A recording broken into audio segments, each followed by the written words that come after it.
আমাদের একটা প্রতিবেশী দেশ আছে, আমরা আমাদের দেশ নিয়ে যত ভাবি তারা তার চেয়ে বেশি ভাবে। কথা বুঝতেছেন না? আরো ভেঙে বলতে হবে। হ্যাঁ, আমরা আমাদের দেশ নিয়ে যত উদ্বিগ্ন, এদের আরো টেনশন বেশি। বলেন, আমাদের দেশে শান্তি আছে না নাই? আমরা হিন্দু মুসলিমে কখনো দাঙ্গা লাগে? আসতে বলেন, কেন লাগে? ওদের পূজা পার্বণে আমাদের মাদ্রাসার ছেলেরা যে পাহারা দেয়, চিল্লায় বলেন ঠিক কি না? আমাদের তাফসির মাহফিলের সময় ওরা ডিস্টার্ব করেন, ঢোল বাজায় না। ওদের পূজা পার্বণের সময় আমাদের তাফসির মাহফিলের ডেট হলে আমরা চেঞ্জ করে দেই। সুবহানাল্লাহ, কি সাম্প্রদায়িক সম্প্রীতির রোল মডেল। আর ওই বাংলাদেশের ব্যাপারে তারা অনেক ডিসইনফরমেশন ছড়াচ্ছিল। ভারতের অনেকগুলো গণমাধ্যম, আমি জেনারেলাইজ করব না, আমাদের প্রতিবেশী দেশের সব গণমাধ্যমকে আমি দোষ দিতে চাই না, অনেকগুলো গণমাধ্যম তারা ডিসইনফরমেশন শেয়ার করেছে। ডিসইনফরমেশন আর মিস ইনফরমেশনের পার্থক্য আছে। মিস ইনফরমেশন না জেনে ভুল বুঝে একটা মিথ্যা বা ভুল তথ্য ছড়িয়ে দেয়া, এটার ক্ষমা আছে, এটার কি আছে?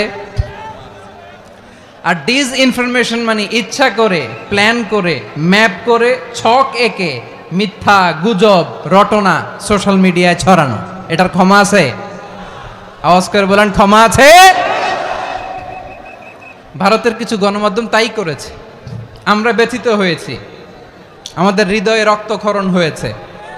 আমাদের প্রতিবেশী দেশকে বলতে চাই, আমাদের দেশ নিয়ে আপনাদের ভাবার দরকার নাই, নিজের চরকায় তেল দেন, নিজের দেশ নিয়ে ভাবেন।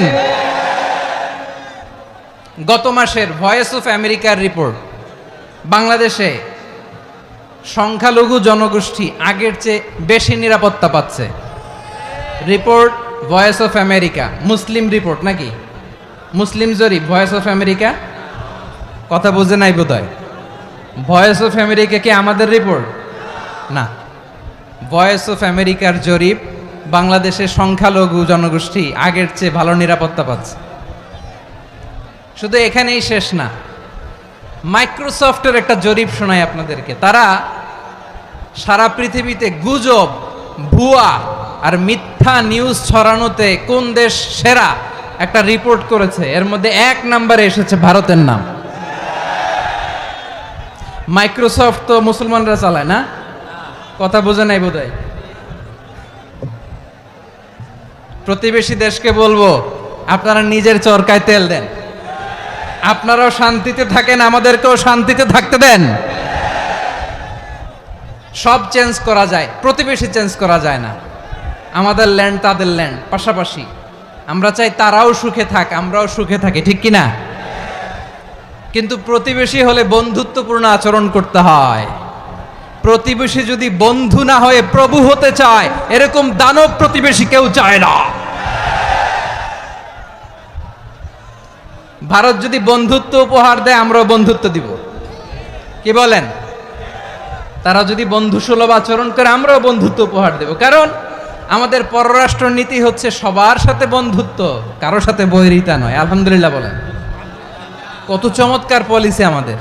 আমরা নির্বিবাদী, আমরা বাংলাদেশিরা শান্তিকামী, we are proud of that. এজন্য আমরা গর্ববোধ করি। আমাদের পররাষ্ট্র নীতি সবার সাথে বন্ধুত্ব, কারোর সাথে শত্রুতা নয়। তাই প্রতিবেশী দেশকে বলবো, আমার ভাইয়েরা, আপনারাও আমাদের ভাই, বন্ধুত্ব দিলে বন্ধুত্ব পাবেন। বন্ধুত্ব ইজ ওয়েলকাম, দাদাগিরি নয়। বন্ধুত্ব ওয়েলকাম, দাদাগিরি নয়, লাউড অ্যান্ড ক্লিয়ার। ভারত যদি বন্ধুত্ব দেখায়, বন্ধুত্ব পাবে। কিন্তু ভারত যদি বাংলাদেশে আধিপত্যবাদ বিস্তার করতে চায়, বাংলাদেশের 18 কোটি জনগণ সেটা রুখে দেবে। ভারত যদি গৌর গোবিন্দের ভূমিকায় নামতে চায়, দেশের 18 কোটি মুসলমান শাহজালালের ভূমিকায় নামবে।